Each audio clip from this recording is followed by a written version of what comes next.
Olá, você que está nos acompanhando aqui no mais um Destaque ANC. E você sabe muito bem que aqui no Destaque ANC a gente sempre traz uma personalidade da política, do entretenimento e também de vários segmentos para conversar com você.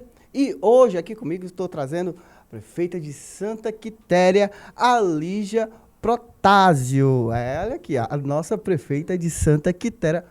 Olá, boa tarde pra gente aqui, boa tarde pra você, pode ser tarde, noite, afinal, está no nosso canal da ANC com a Lígia. Tudo bem, Lígia? Bom, boa tarde, é um prazer imenso estar aqui, né, para a gente poder conversar, para a gente poder, enfim, distribuir para a população toda, né, nossa história, enfim, agradeço muito o convite e é uma honra estar aqui com vocês.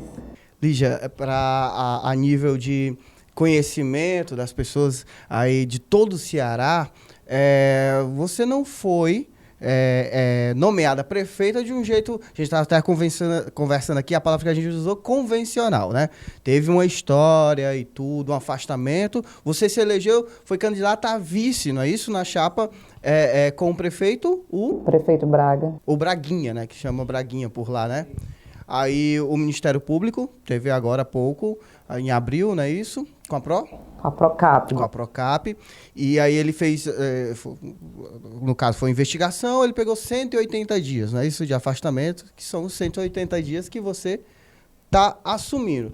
Não foi de um jeito convencional, mas esse é o ofício do vice-prefeito, no caso, vice-prefeita, não é isso? Exatamente, a partir do momento que a gente, né, coloca o nosso nome à disposição da população para que a gente seja, né, dispute uma campanha eleitoral e seja vice-prefeito, vice-prefeita, a gente tem que estar à disposição para qualquer momento assumir o cargo de prefeito, seja de uma forma convencional, como a gente falou, seja realmente de um momento não tão satisfatório, que é por afastamento do chefe do executivo para assumir essa função.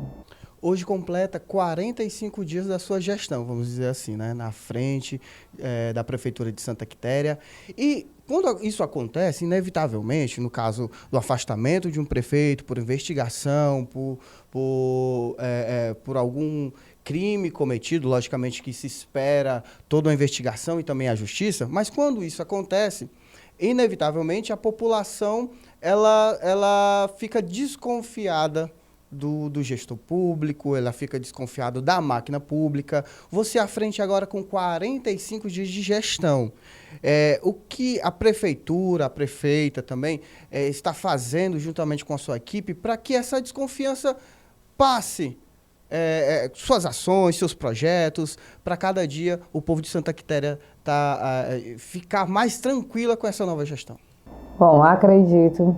Para mim foi uma surpresa, claro, o afastamento do prefeito e, enfim, eu vi a assumir, apesar de eu estar, né, como vice-prefeita já esperando algum momento isso acontecer, mas como não foi de uma forma tão tranquila assim, eu imaginei sendo que eu assumi com toda a minha dedicação, mas jamais esperava encontrar o município na situação que eu encontrei o município. Então, assim, a minha primeira ação foi realmente fazer um planejamento, né, fazer toda uma organização e um cronograma de ações para que a gente conseguisse colocar de fato Santa Quitéria dentro dos órgãos fiscais de uma forma adequada, porque o nosso município estava há mais de 3 meses, quando eu entrei, sem de fato fazer as prestações de contas referente a todos os gastos, enfim, as contas do município não estavam sendo repassadas para o Tribunal de Contas do Estado do Ceará, e também observar como era que estava, de fato, o financeiro do município para que a gente pudesse priorizar algumas pautas, né? Priorizar a saúde, priorizar, de fato, uma demanda que a gente tem muito grande por ser o maior município de extensão, né, do estado do Ceará, que são as nossas estradas vicinais, que a gente precisa já cuidar e trabalhar para que elas sejam cuidadas e restauradas. E assim, enfim, esses 45 dias nós focamos bastante. Quando eu falo nós, é porque eu estou prefeita interina, mas eu tenho toda uma equipe também levando isso como prioridade para que a gente possa, de fato, colocar Santa Quitéria toda regular dentro dos órgãos de fiscalização e para que a gente possa dar um andamento adequado e distribuir esses recursos trazendo uma melhor qualidade de vida para o quiteriense. Então, regulamos o município frente ao Tribunal de Contas, prestamos todas as contas, apesar de toda a dificuldade, pois a gente teve uma dificuldade de retorno das ações, a gente teve dificuldade de saber como era que estavam os números e ter acesso às senhas, né? Apesar de que nós passamos lá em Santa Quitéria por uma complicação que 2 dias ficamos sem prefeito, pois a Câmara Legislativa, os vereadores, enfim, à frente com o presidente da Câmara, que é o filho do prefeito afastado, né, o Joel Barroso, ele se apegou junto aos vereadores de um regimento interno que se dizia que não poderia fazer uma sessão extraordinária tinha que ter um mínimo de 48 horas para ela ser feita, né? E, enfim, mas como se tratava de uma questão, como a gente diz, não convencional, acho que, para bom entendedor, que se preocupa com a cidade, que tem esse olhar mais delicado para a cidade e se preocupa com o bem-estar da população, sabendo que a empresa de lixo havia sido afastada, então a gente precisava dar início a um processo de dispensa de licitação solicitado pela desembargadora Ilna, que estava responsável pelo afastamento. Também com a complicação do combustível, que tinha que ser analisado o contrato para saber se iam se manter. Então, serviços essenciais. A cidade passou 2 dias no caos sem esses serviços essenciais. Então, assim, isso tinha que ter tido um olhar mais sereno e mais delicado pela Câmara, né? Mas esse problema passou, a gente foi todo pegar o apanhado dos gastos que teriam sido feitos, enfim. Nossa prioridade, de fato, foi tentar regular as finanças do município, como nós ainda estamos nessa luta para regular, pois a gente encontrou muitas dificuldades, e dar andamento para priorizar principalmente a saúde, que estava um caos até o momento, mas que a gente já está conseguindo ter esse controle melhor. No dia da sua posse, uma coisa que me chamou a atenção foi que você praticamente resumiu o que você queria da sua prefeitura em uma palavra. Você falou transparência, e aquilo repercutiu em todos os jornais. Você, como gestor agora, é isso que você está fazendo, tentando trazer mais transparência da prefeitura para o pessoal de casa, para o eleitor e também para os órgãos fiscalizadores? Claro, eu tenho tido uma conversa muito aberta, não só com a população. Nesse período a gente já conseguiu participar de algumas emissoras de rádio, alguns meios de comunicação, para que a gente pudesse mostrar o nosso trabalho. A nossa mídia social da instituição, ela tem sempre colocado em dias as nossas ações, os nossos trabalhos perante a população, e a gente tem demonstrado esse cuidado especial para mostrar essa transparência, para mostrar como é que a gente está tratando o dinheiro público, pois as pessoas precisam ter esse conhecimento. O portal da transparência do município estava totalmente irregular quando eu assumi, hoje ele está inteiramente regular. Nós conseguimos colocar todos os pagamentos no portal da transparência, todas as nossas ações de forma legítima dentro do portal da transparência. Então, a gente está, de fato, se preocupando em levar até a população, até principalmente aqueles mais invisíveis, a informação de como a gente está fazendo esse manejo das ações e do próprio dinheiro público. Você como você diz, você está prefeita, né? Essas são 180 dias, não é isso? Mas sobre a atuação bem atualizada do Ministério Público e da Justiça sobre o caso do ex-prefeito, vamos dizer assim, né? Como está agora? As investigações estão avançadas? Se você deslumbra ficar e continuar no cargo de prefeito até o final do mandato de um prefeito, né? Até o final deste ano, né? De 2023. Bom, a investigação ela corre em sigilo, né? A Prefeitura Municipal, ela tem já tido, junto à Procuradoria, ela tem tido acesso ao processo, e a gente tem tido todo o cuidado para saber se de fato a gente precisa ter algum tipo de informação. E claro, tudo que eu estou fazendo no município, e a forma como eu estou encontrando o município, eu estou repassando para os órgãos que fiscalizam, como o Ministério Público, como a Procap, como o Tribunal de Contas, né, que essa questão exatamente de não ter tido uma prestação de contas, de ter tido um certo problema com o pagamento de alguns funcionários, isso tudo foi pautado, foi de certa forma repassado, né, de forma regular, todo judicialmente orientado para que a gente possa dar andamento e mostrar como é que o município está. E aí deixar a cargo da justiça, fazer o jus, de fato, de todo o processo. Então, eu acredito que com o que a gente encontrou, com todas as ações que a gente tem feito e o melhoramento, a justiça vai observar como é que está sendo esse andamento de uma forma bem séria. Ok. Lígia, você falou também que teve 2 dias que, por conta do regimento da Câmara, ficou parado ali o município sem prefeito, algumas atividades essenciais não estavam sendo executadas, né?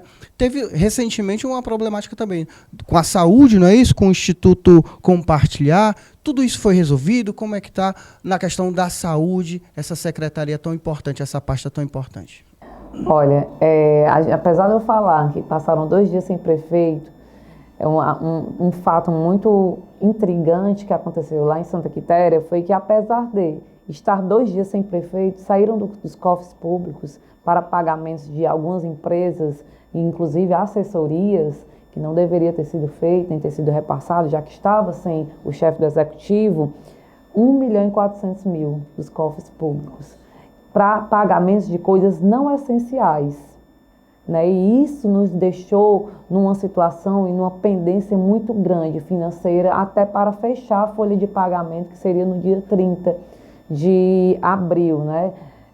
Mas conseguimos, porque com a nossa equipe, uma equipe de responsabilidade, a gente conseguiu fazer esse manejo e pagar os funcionários. E aí veio a situação do instituto que gerenciava a saúde do nosso município, né, que quando nós adentramos no hospital público, que era onde de fato estava instalado a necessidade do instituto, eu me deparei com falta de medicamentos essenciais, com falta de soro, de dipirona, né, de scalp, que, né, é um termo um pouquinho mais técnico, né? Eu como médico eu falo, mas alguém que seja da saúde vai saber o que é scalp, são aqueles, a forma que a gente aplica o medicamento. E então, assim, estava assim, realmente falta de lençol no hospital, falta de muitos equipamentos que eram para estarem presentes e que estavam sendo colocados como cobranças pelo Instituto. Então, assim, um raio-x que estava inutilizado, um equipamento de laboratório que estava inutilizado e estava sendo cobrado esse pagamento pelo Instituto. Então, quando eu observei que tipo de pagamento o Instituto estava cobrando, eu observei que o contrato estava mal feito, a execução estava pior ainda. Mas minha preocupação maior era em como era que eu ia deixar os profissionais tendo recebido o seu salário digno e de direito por terem prestado seu serviço. Porque uma coisa eu sabia, os profissionais estavam lá trabalhando. E eu tinha propriedade porque eu consegui colher deles o seu serviço, né? A comprovação do seu serviço para que eu fizesse o pagamento deles. Sendo que até aí tinha que ter todo um processo. A gente conseguiu uma parceria, né, entre o Instituto, a Prefeitura, nem uma parceria. A gente conversou para que propomos um TAC, que é um termo de ajuste de condutas, que o Ministério Público propôs, um TAC, para que eu fizesse o pagamento aos funcionários. Então, depositei o primeiro pagamento no pagamento de março, que não estava empenhado na época, então não poderia nem ter feito, mas aí com o TAC, com toda esse resguardo judicial, eu consegui já fazer o pagamento de março. Estou aguardando agora a prestação de contas para que posteriormente, até o dia 30, a gente consiga fazer o pagamento de abril. E fazer o país, esses profissionais já estão sendo contratados de forma legal pela prefeitura para que a gente faça o pagamento do serviço deles de maio. Então, assim, nós estamos realmente nos responsabilizando, nos preocupando com esse andamento. Tivemos alguns transtornos no decorrer do período, mas porque eram transtornos necessários para que eu não pudesse me prejudicar, nem prejudicar o dinheiro público, pois eu estava tratando de dinheiro público, dinheiro do povo, dos impostos, do trabalho das pessoas. Então eu não posso simplesmente pagar algo que estava incorreto sem ter a certeza. Correndo o risco de crime de responsabilidade, né? De ter um crime de improbidade administrativa, de responsabilidade fiscal, enfim, de fazer tudo dentro dos trâmites que a Santa Quitéria, o município, não fosse prejudicado, de ter outro prefeito afastado. E não é isso que eu quero fazer tudo dentro da legalidade. E a gente teve esse tempo, esse atraso de um mês, mas que posteriormente a gente já está conseguindo deixar tudo dentro dos conformes. Muito bom. Vamos falar de um assunto também que pode gerar muitos empregos pela frente e também dar um up aí no crescimento econômico de Santa Quitéria, que é a usina de extração de urânio, que está, não sei se está barrado, se tem ainda causas ambientais rolando por trás. Como está a usina de Santa Quitéria de extração de urânio?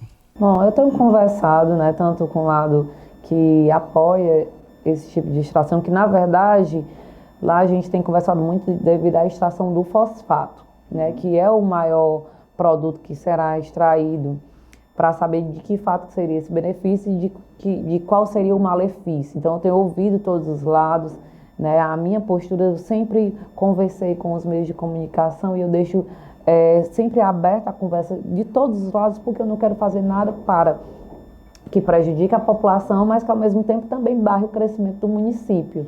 Então, assim, o IBAMA, recentemente, ele não aprovou, então pediu outro projeto e acredito que eu deixo muito a critério de quem é técnico.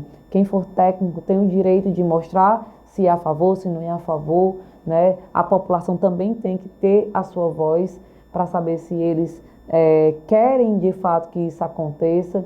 E a representação pública, como chefe do executivo, tem que só ouvir o que a população deseja. Então, assim, eu sempre estou aqui à disposição e, claro, se for para o bem da população, a gente está aqui para apoiar, mas se não for para o bem, a gente tem que dar uma retaguardazinha. Muito bem. Ano que vem é ano eleitoral, muitos partidos, ou se não todos os partidos, ou já estão indicando alguns nomes para o ano que vem, ou já estão ali se coligando, se filiando. E seu nome, Lígia, é um dos nomes já cogitados para o ano que vem. Teve procura, não teve? É sua vontade participar do pleito de 2024? Qual a sua posição para as eleições de Santa Quitéria ano que vem? Hoje eu estou bem dedicada à nossa administração pública, e ao povo também.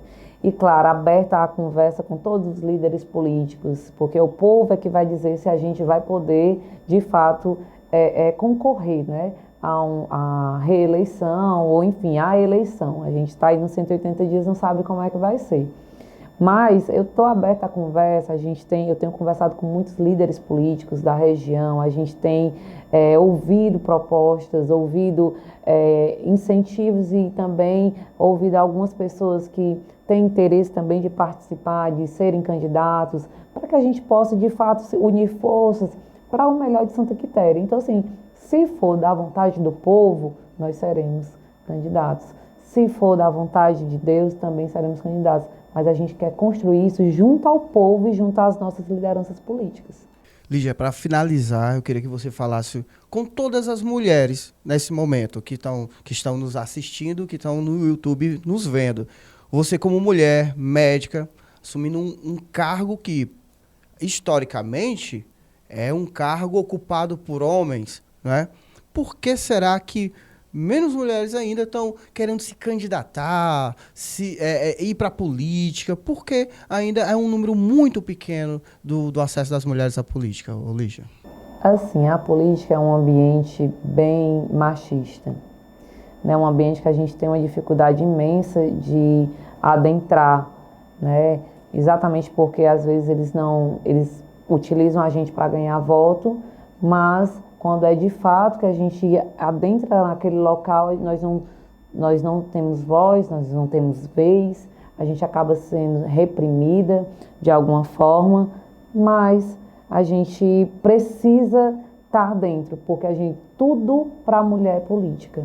A gente só consegue ter direito a uma laqueadura graças à política, uma laqueadura do nosso corpo, graças à política, sem precisar de uma autorização de um homem, graças à política. A gente só consegue um direito a uma licença maternidade, graças à política. A gente só consegue, de fato, os nossos direitos, que há muito tempo ficaram reprimidos, graças à política. Então, a gente precisa ter essa voz. A gente precisa que esse campo seja aberto e seja avançado para as mulheres. E a gente vê que muitas mulheres, elas são reprimidas dentro da política e acabam desistindo, né?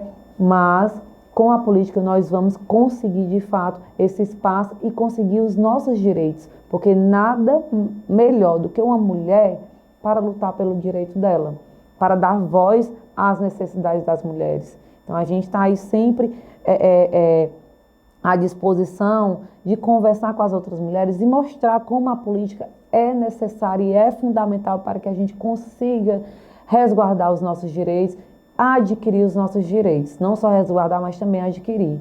Né? Agora, eu estando na prefeitura, é uma pauta importantíssima que eu tenho levantado e que eu tenho produzido em todos os espaços, seja nas escolas, seja no espaço público, seja no espaço mais para conversa mesmo, mais para dinamismo. A gente sempre tem pautado isso, porque a gente precisa ter essa prioridade com as mulheres, e não só com as mulheres, mas com todas aquelas pessoas que se consideram minoria, todas aquelas pessoas que a gente acha que está invisível, que a gente não consegue chegar até elas, mas que as mídias sociais nos faz com que a gente consiga chegar, nem que seja pela voz, nem que seja pelo tato, mas a gente consegue chegar, de fato, até essas pessoas que estão mais afastadas, inclusive as mulheres do campo, as mulheres da zona urbana, mas a gente consegue ouvi-las e captar a necessidade delas e transformar esse sonho delas em realidade. Quero até falar para você que nesses próximos dias, em Santa Quitéria, nós teremos grandes avanços, um investimento muito importante na saúde, que será uma ambulância semi-UTI, né, que será entregue nos próximos dias em Santa Quitéria, um novo raio-x, né, mais tecnológico, para que nossos profissionais da saúde possam dar um atendimento adequado para a população, e aparelhos que não haviam dentro do nosso hospital e que fazem total diferença para a qualidade de atendimento, como um cardioversor.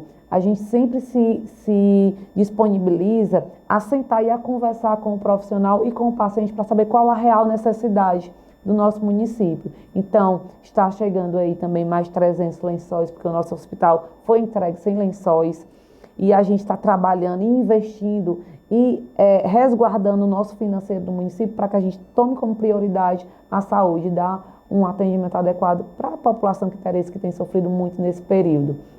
Também fizemos recentemente já o Fórum Cultural para que a gente possa levar a lei que vem aí fomentando recursos para a cultura, né, Paulo Gustavo, para que a gente possa também dar esse passo, esse pontapé para que aquelas pessoas que trabalham com cultura possam ter o seu rendimento e possam ser valorizadas dentro da nossa cidade. Enfim, são muitas ações e muitas coisas boas que a população quiterense só tem a receber nesses próximos dias. 45 dias de gestão. Quando você pensa numa palavra para definir a sua gestão, você pensa em que palavra? Dedicação, compromisso, respeito e humanidade. Muito bem. Gente, muito obrigado por ter participado e por ter acompanhado até o final aqui a prefeita de Santa Quitéria, Lígia Protásio. Muito obrigado, Lígia. Muito obrigado pelo convite, você ter aceitado o convite e ter usado aqui a NC para falar com o povo do Ceará e de Santa Quitéria. Muito obrigado. Eu agradeço. Tchau, gente. Até a próxima.